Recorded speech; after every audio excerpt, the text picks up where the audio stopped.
Hi again, everyone. Wow, can I just say that it is so good to be here today. I'm standing in front of a community of faith in full drag, and I feel good. Now, thank you.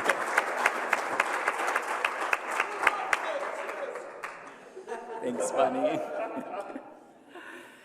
That's really not something that a lot of people can say.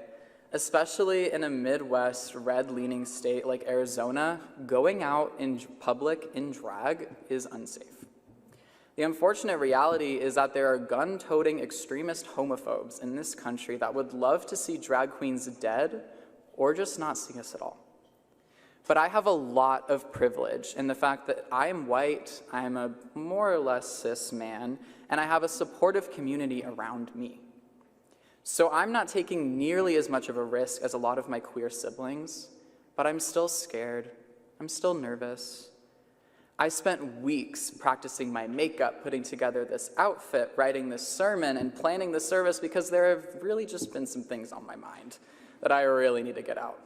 So, thanks for coming. It's really great to see you all. So, I've prepared for this. I knew it was coming. Hell, I signed up for it. And I'm still scared to be up here. Because here's the thing. Being queer is always scary. People have been bullied, tortured, and killed for being queer for longer than any of us have been alive. It happened hundreds of years ago, and it's still happening today. Before I continue, though, let me say this. I'm speaking for myself today.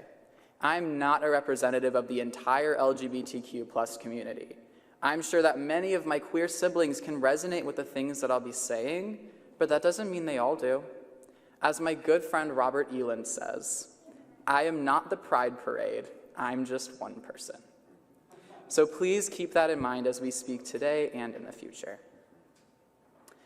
So a lot of the time we assume that homophobia, transphobia, and all kinds of queer-directed bigotry are things of the past. I mean, there's a rainbow pride flag in the parking lot right now, there's one right here, and my parents are super accepting. My mom loves rainbows, so I've had pride flags in my house for my entire childhood.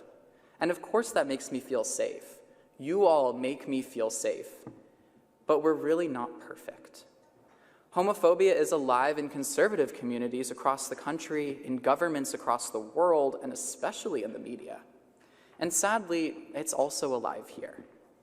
We may have the rainbow flags and all the loving energy in the world, but we as queer people still experience microaggressions in the UUCP community. Inappropriate questions, misgendering, and more are the prevalent not just in conservative communities, but in liberal ones as well.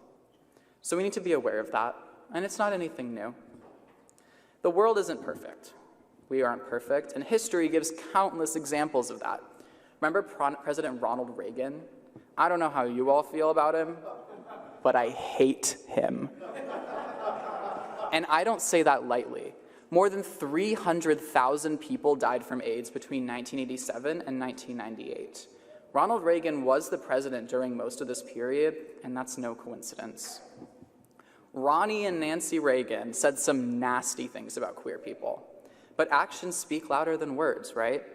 Actions like standing idly by while gay men were disproportionately affected by HIV infection and AIDS and dying by the handful because nobody, except the queer community, would help them. But AIDS is a gay disease, right? Not our problem. But before I even continue, let me say this. AIDS is not a gay disease. HIV is a sexually transmitted virus that anyone, gay, straight, or presidential, can contract, and frequently leads to AIDS. I took AL when I was younger, with Sam, so I know this, but you would be shocked at how many people still don't know this. Today, HIV is completely treatable. You can contract HIV and live a long, happy life with no symptoms and no risk of transmission. That's amazing. Yay, science. Yes, it's a result of trusting science instead of bigotry. Yet somehow we still haven't fully accepted this. Did you know that there's currently a national blood shortage? People are in hospitals dying because they need a blood transfusion and there just isn't enough to go around. I have a fear of needles, but I would love to donate blood to help, but I can't. Men who have had sexual relations with other men and within a certain time frame can't donate blood, as the current rule states. So people never stopped dying as a result of homophobia. Why can't I donate blood? Because they're worried I have AIDS. Literally, that's why. Despite the fact that I've taken STD tests, despite the fact that blood collection services test all donated blood, from straight people too, for STDs before giving it to patients. And I can't donate blood because I'm gay, so I probably have the gay disease. God, that's ridiculous, isn't it? Because I tried to donate blood in high school. I received monthly calls asking me to come back and donate again. Do you know what I say when they call me? I'm so sorry, I would love to help, but I can't. I'm gay. And they say, oh, I'm sorry. Have a nice day. Sorry for what? Sorry that I'm gay. Sorry that I can't donate blood. Sorry that there's a national blood shortage. Sorry that you wasted your time calling me. Sorry that years of homophobia so deeply ingrained in society have led us to this. I'm sorry too. I really am. But one of the things that bothers me the most about these problems is that they're really easy to shrug off. By thinking, I'm not part of the problem, I have gay friends, I have a pride flag, even I don't run the Red Cross, I didn't make that rule about donating blood. And it's really, really easy to think that. It's easy because it puts the responsibility on others. If it isn't our fault, we don't have to fix it. But look, Ronald Reagan isn't gonna fix it, he's dead. Modern day conservatives aren't gonna fix it, so if we don't either, then it falls to the queer community, as it always has. But LGBTQ plus people have been trying to fix it, and here we are. Because nobody listens, because nobody understands the problem. At least that's how it feels a lot of the time. That's why being queer can feel so isolating. Even if you don't get sent to conversion therapy or thrown out onto the street for coming out as queer, you can't count on feeling accepted all the time. There's always fear. Every single time I meet a new person, I worry about how they'll treat me if they find out that I'm queer. Every time. Now, I'm a pretty out and proud gay person, so most people assume my sexuality when they meet me, which really isn't my favorite thing in the world, but I've gotten used to it.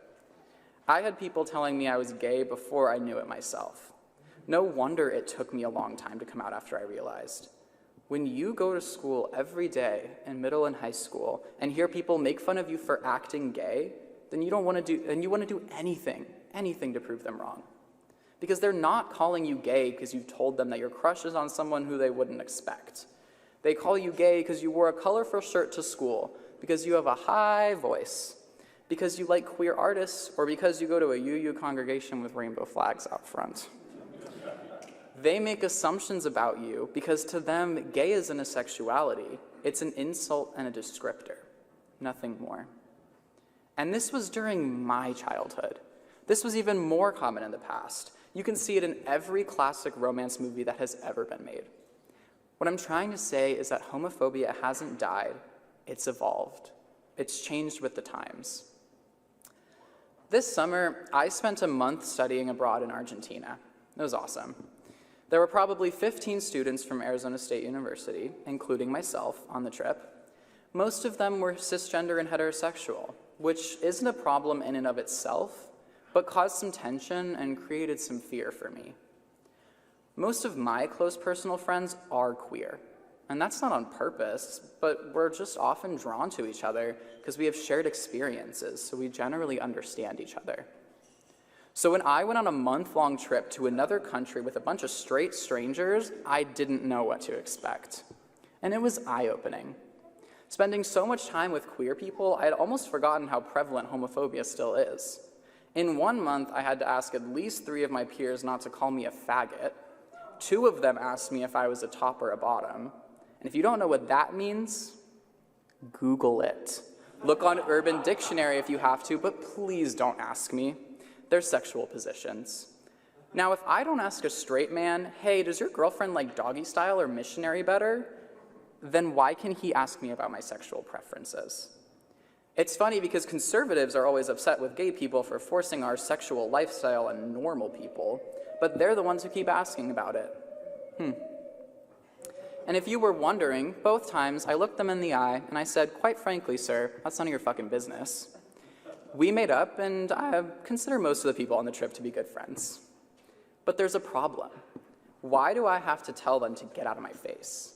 Historically, the only people who fight for queer people are queer people. And that's why I wanted to give this sermon. Because I'm fed up. I'm tired of feeling like I'm the only one who understands and sees queer oppression. Most people who don't experience it simply don't see it. Every time I've been asked about my sexual preferences, that's homophobia. Every time someone has told me I shouldn't paint my nails, that's homophobia. When people ask me if I'm a girl or a boy, that's homophobia.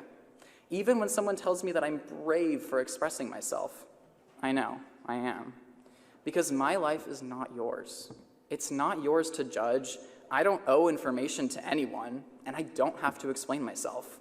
Like, just tell me I'm pretty and move on.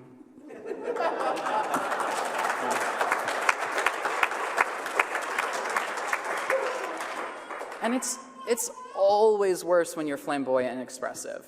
I said that I always fear how people will act when they find out I'm gay. And that's true, but the real thing I'm scared about them finding out is that I'm that kind of gay. And I am that kind of gay.